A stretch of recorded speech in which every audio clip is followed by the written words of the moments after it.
माझे डिस्ट्रीब्युटर आहेत गौरी कुरकुटे यांच्या माध्यमातून जे पेशंटला जो रिझल्ट दिलेला आहे, त्यांना काय आजार होता, त्यांना आपण कशासाठी दिलं, आपण ते त्यांच्या मुखातूनच ऐकूया। तर काका, आपलं नाव काय?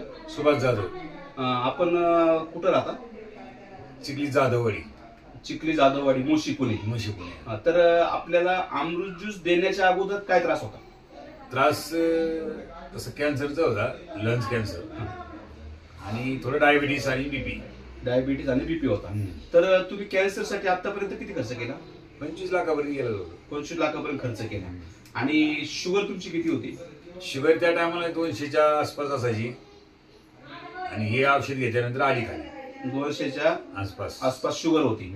तर आता तुमची शुगर किती? आता चेक केली मी, जेवणाच्या आधी 105, जेवल्यानंतर 130, 28-30, म्हणजे आता तुमची शुगर नॉर्मल रेंज लागली।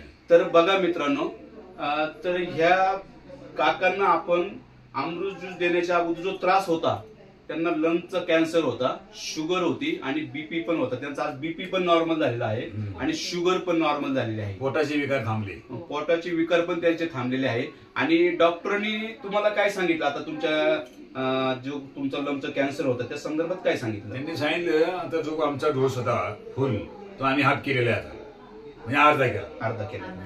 तर आता तुमच्या नॉर्मल लेवलला तुमची कॅन्सरची पण स्टेट आलेली आहे। तर बघा मित्रांनो, काकांना खूप छान रिझल्ट आलेला आहे। तर आपल्या घरात, नातेवाईकात, संबंधात कुणालाही जर असा प्रॉब्लेम असेल तर अवश्य संपर्क